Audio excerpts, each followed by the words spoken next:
Praise the Lord.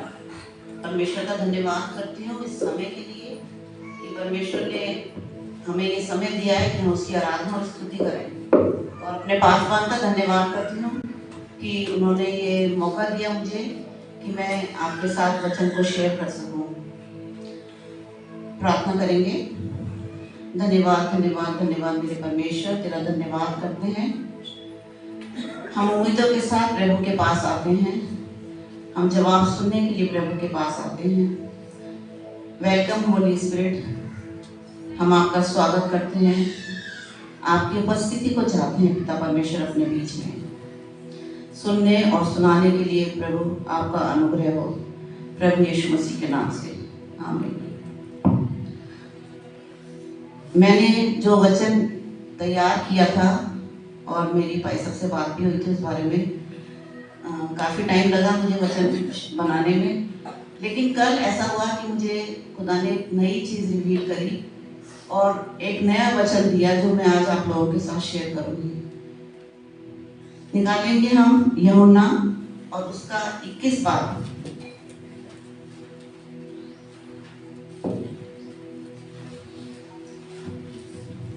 यूहन्ना उसका 21 बाब और उसकी पहली आयत से हम देखेंगे, पहली 3 आयतें। इन बातों के बाद यीशु ने अपने आप को तिबिरियास झील के किनारे चेलों पर प्रकट किया और इस रीति से प्रकट किया। शमौन पतरस और थोमा जो दिदमुस कहलाता है और गलील के काना नगर का नतनेल और जब्दी के पुत्र और उसके चेलों में से 2 और जन इकट्ठे थे। शमौन पतरस ने उनसे कहा, मैं मछली पकड़ने जा रहा हूँ। उन्होंने उससे कहा, हम भी तेरे साथ चलते हैं। अतः वे निकलकर नाव पर चले, परंतु उस रात कुछ ना पकड़ा। आमीन। पतरस और उसके चेले, यीशु मसीह के चेले, ये यीशु के जी उठने के बाद का हिस्सा है और वो अभी भी डाउट में है। चेलों ने और पतरस ने अपने आप को छिपा कर रखा हुआ है, जवाब नहीं दे पा रहे हैं, मायूस हैं। रात का समय है और मछली पकड़ने जा रहे हैं। मछुआरे कभी भी रात में मछली नहीं पकड़ते हैं, लेकिन ये डरे हुए हैं। इनकी आंखों के सामने यीशु का पकड़वाया जाना, उसका मारा जाना, उसका गाड़ा जाना और जी उठना, वो सब इनकी आंखों के सामने है। इस कारण वो बहुत डरे हुए हैं। पतरस और चेलों ने अपने आप को एक लॉकडाउन में रखा हुआ है, छिपा के रखा हुआ है। हम भी लाइफ में कोशिश करते हैं मगर हम खाली रहते हैं, कुछ काम नहीं हो पाता, ड्यूटीज भी हम कुछ नहीं कर पाते और यीशु का दर्द उनकी आंखों के सामने से जा नहीं रहा है। हम भी कभी कोशिश करते हैं, कुछ नहीं होता। और वर्ष 4 से हम 8 तक पढ़ेंगे। भोर होते ही यीशु किनारे पर आ खड़ा हुआ, तो भी चेलों ने नहीं पहचाना कि यह यीशु है। तब यीशु ने उनसे कहा, हे बालकों, क्या तुम्हारे पास कुछ मछलियां हैं? उन्होंने उत्तर दिया, नहीं। उसने उनसे कहा, नाव की दाहिनी ओर जाल डालो तो पाओगे। अतः उन्होंने जाल डाला और अब मछलियों की बहुतायत के कारण उसे खींच न सके। तब उस चेले ने उससे, जिससे यीशु प्रेम रखता था, पतरस ने कहा, यह तो प्रभु है। शमौन पतरस ने यह सुनकर कि वह प्रभु है, कमर में अंगरखा कस लिया, क्योंकि वह नंगा था, और झील में कूद पड़ा।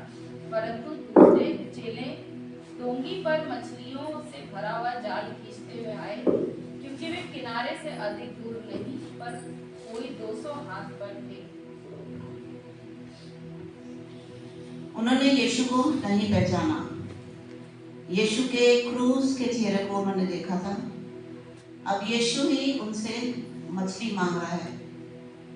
यीशु उनसे कह रहा है, कुछ मछलियां हैं।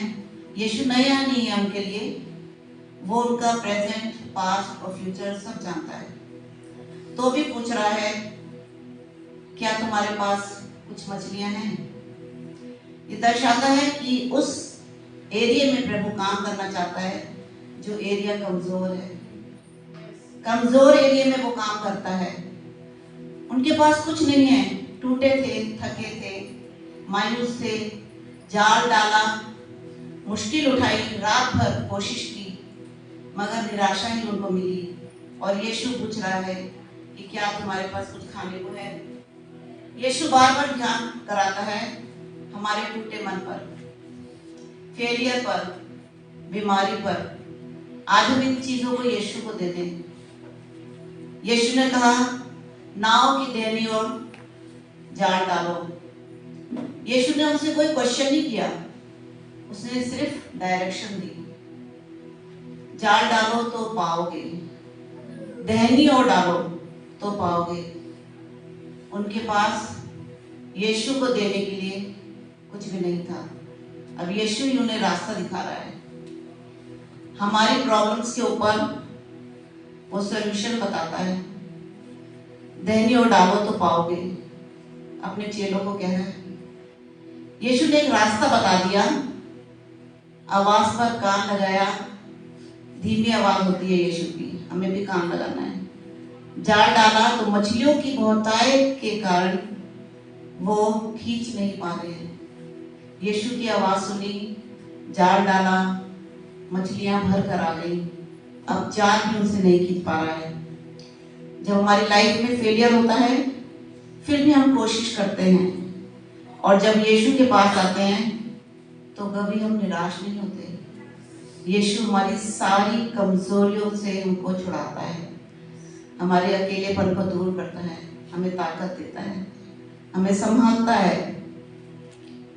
मछलियों के कारण, ढेर सारी मछलियों के कारण खींच नहीं पा रहे हैं, परेशानी हो रही है उन्हें। पहले कुछ नहीं था उनके पास, मगर भोर होते ही यीशु की उपस्थिति से सब कुछ पूरा होने लगा।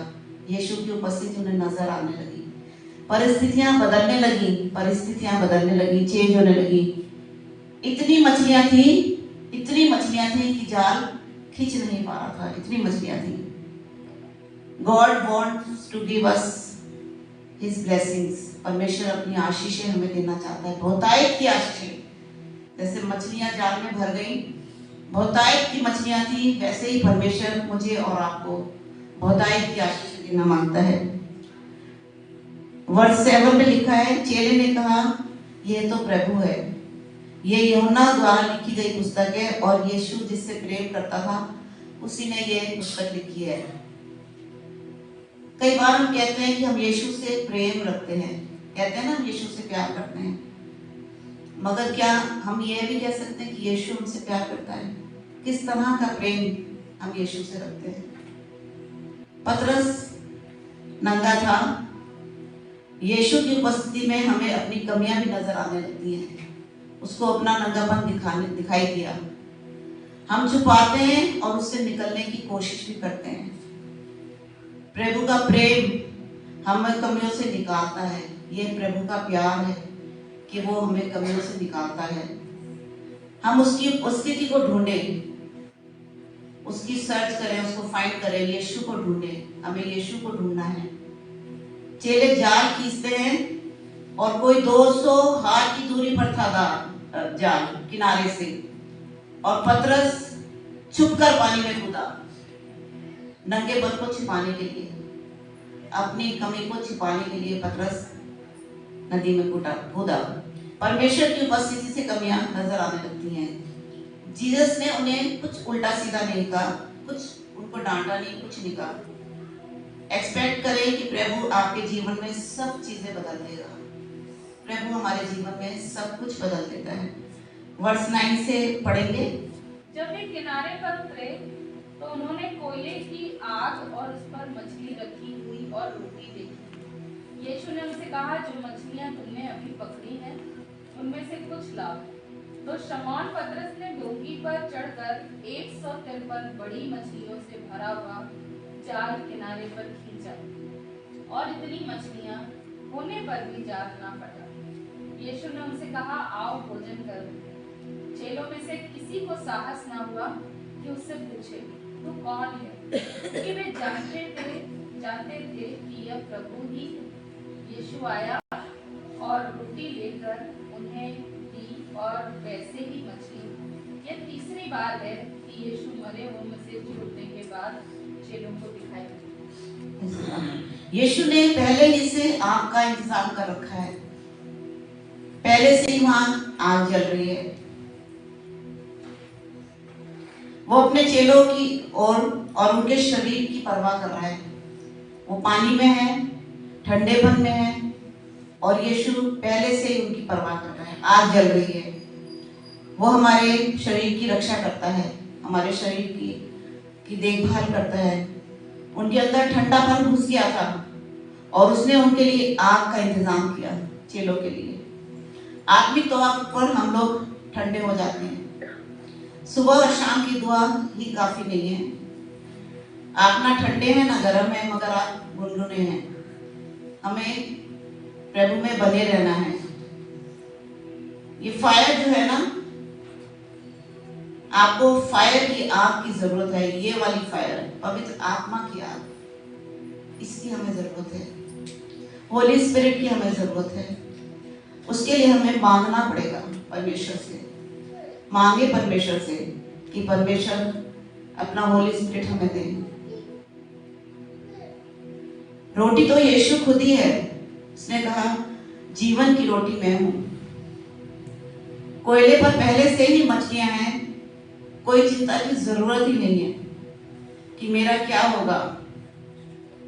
जब हम बाइबल पढ़ते हैं, परमेश्वर हमारे मन को जांचता है। वो हमारा पास्ट, प्रेजेंट और फ्यूचर को भी जानता है। वो हमारी चिंता करता है।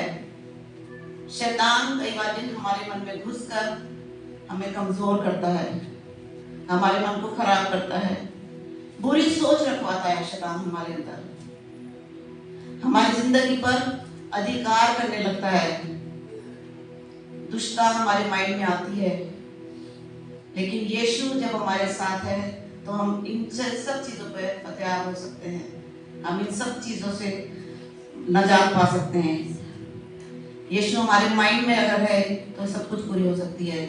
हमारी लाइफ में प्रभु ऐसे ही इंतजाम करता है।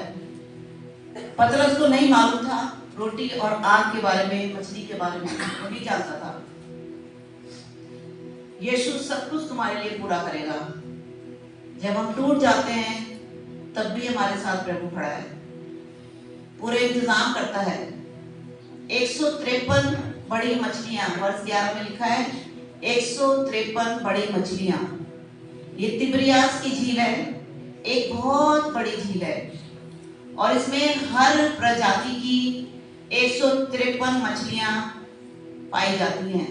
और उस जाल में जब वो जाल डाला गया तो एक ही जाति की मछलियां नहीं थी, लेकिन उसमें डिफरेंट प्रजाति की, यानी कि 153 डिफरेंट प्रजाति की मछलियां उसमें आई।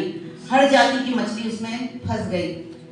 हर बरकत आपके पास आएगी अगर यीशु की उपस्थिति होगी। हर बरकत, हर तरह की बरकत आपको मिलेगी। हर किसी आशीष प्रभु हमें देना चाहता है। प्रभु चाहता है कि हम अपनी उम्मीद उस पर रखें।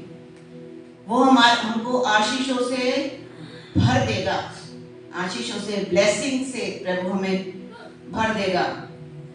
पतरस ने फिर अकेले 153 मछलियों से पूरा जाल खींच लिया। यीशु की जब उपस्थिति हुई, अभी ये खींच नहीं पा रहे थे, लेकिन जब यीशु आ गया तो वो 153 वाला मछलियों भरा जाल जो था, जो मछलियों से भरा हुआ था, उसको अकेले पतरस ने खींच लिया। अब जाल नहीं फटा। 153 मछलियों से भरा हुआ था, नहीं फटा। जिस जाल को प्रभु ने पकड़ा हो, जिस जाल को प्रभु ने पकड़ा हो, वो कैसे फट सकता है? हमसे, हम में और दूसरे लोगों में डिफरेंस होना बहुत जरूरी है। हम क्या हैं? हमें अपने आप को प्रभु की उपस्थिति में एवरी टाइम बना के रखना है। प्रभु के लोग कभी नहीं भटकते हैं। अगर नेट, बोट, हमारा जीवन, हमारी लाइफ प्रभु के हाथ में दे दें तो हमारी परिस्थितियां बदल जाएंगी। फिर प्रभु कहता है आओ भोजन करें। वर्ष 12 में लिखा है आओ भोजन करें। यीशु, किसी ने नहीं पूछा यीशु से कि तू कौन है, क्योंकि वो जानते थे कि यीशु की उपस्थिति आ गई है, ये यीशु है। वो पहचान गए थे। अब वो खाली हाथ नहीं है, वो कह रहा है जो तुम्हें चाहिए वो मैं तुम्हें दूंगा। यीशु ने पतरस को बताया कि तू किसी भी प्रजाति को पकड़ने वाला बनेगा। 153 मछलियों का अर्थ है कि पतरस को यीशु ने बताया तू किसी भी प्रजाति को पकड़ने वाला बनेगा। वर्ष 15 से 17 तक पढ़ दीजिए सिस्टर। भोजन करने के बाद यीशु ने शमौन पतरस से कहा, हे शमौन यूहन्ना के पुत्र, क्या तू इनसे बढ़कर मुझसे प्रेम रखता है?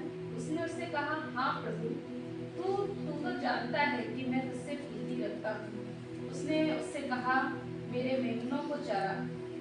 उसने फिर दूसरी बार उससे कहा, हे शमौन यूहन्ना के पुत्र, क्या तू मुझसे प्रेम रखता है?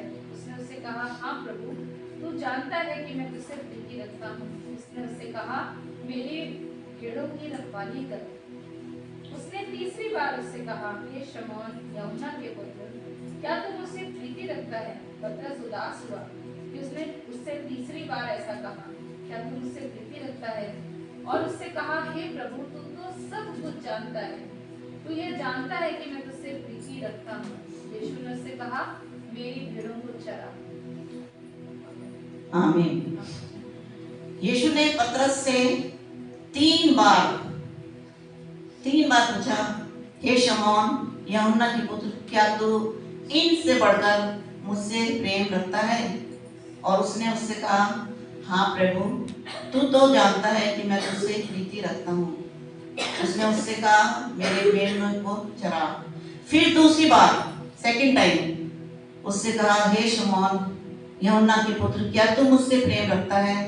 उसने उससे कहा, हाँ प्रभु, तू जानता है कि मैं तुझसे प्रीति रखता हूँ। उसने उससे कहा, मेरी भेड़ों की रखवाली कर। उसने तीसरी बार उससे कहा, हे शमौन यूहन्ना के पुत्र, क्या तू मुझसे प्रीति रखता है? पतरस उदास हुआ और उसने उससे तीसरी बार ऐसा कहा, क्या तू मुझसे प्रीति रखता है? और उसने कहा, हे प्रभु, तू तो सब कुछ जानता है, यह जानता है कि मैं तुझसे प्रीति रखता हूँ। यीशु ने उससे कहा, मेरी भेड़ों को चरा। क्यों प्रभु ने एक ही सवाल पतरस से तीन बार पूछा कि हे शमौन यूहन्ना के पुत्र, क्या तू मुझसे प्रीति रखता है? क्योंकि यही पतरस था जिसने तीन बार यीशु का इनकार किया था। जब यीशु को मारा जा रहा था, कूटा जा रहा था, तो यही पतरस था इसने प्रभु का तीन बार इनकार किया था, तीन बार। इसीलिए परमेश्वर ने उससे तीन बार पूछा कि क्या तू मुझसे प्रीति रखता है, क्या तू मुझसे प्रेम रखता है। यीशु अंत तक उनके साथ साथ बना रहा। वो आज भी हमारे साथ खड़ा है, मगर क्या हम उसके साथ बने रहते हैं? आपको भी लोगों को बताना होगा कि आपका प्रभु कितना महान है और उसने आपके जीवन में क्या क्या कार्य करे हैं। प्रभु आपको बचाना चाहता है। जब परमेश्वर अब्राहम के साथ खड़ा हुआ तो उत्पत्ति 17:5 में लिखा है कि इसलिए अब से तेरा नाम अब्राहम ना रहेगा, परंतु तेरा नाम अब्राहम होगा, क्योंकि मैंने तुझे जातियों के समूह का मूल पिता ठहरा दिया है। जब परमेश्वर अब्राहम के साथ खड़ा हुआ तो वो फादर ऑफ मैनी नेशंस बना, मूल पिता बना।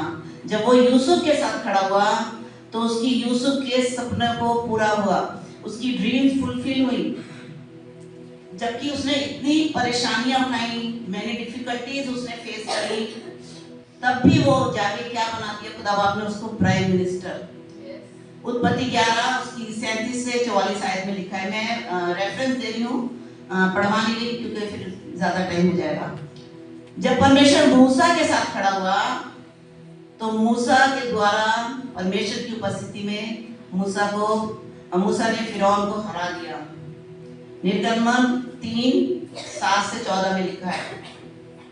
जब परमेश्वर हन्ना के साथ खड़ा हुआ तो हन्ना एक नबी की मां कहलाई। She became mother of a great prophet। 1 Samuel पहला 9 बाब और उसकी 11 आयत में लिखा है, सैमुएल की मां कहलाई, नबी था सैमुएल जिसकी मां हन्ना कहलाई।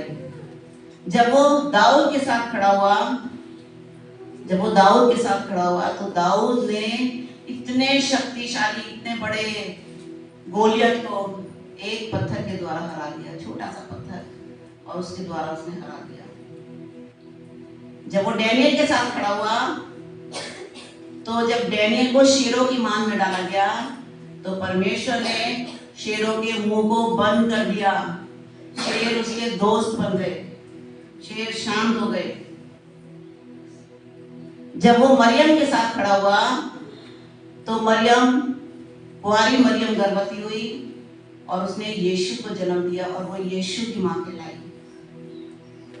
जब वो पौलुस और सिलास के साथ खड़ा हुआ तो उनकी चेनें खुल गई, जेल का दरवाजा खुल गया। परमेश्वर की उपस्थिति से ये सब कुछ हो सकता है। आज परमेश्वर मेरे और आपके साथ खड़ा है। अगर हम उसकी आज्ञाओं को माने और उसके पीछे पीछे चलें तो सिचुएशन कैसी भी हो सब बदल जाएगी, सब कुछ पूरा होगा। प्रभु से लिपटे रहें, वो सब कुछ पूरा करेगा। अपने आप को प्रभु में बनाए रखें। परमेश्वर इस वचन के द्वारा आप सबको बहुत आशीष प्रदान करते हैं।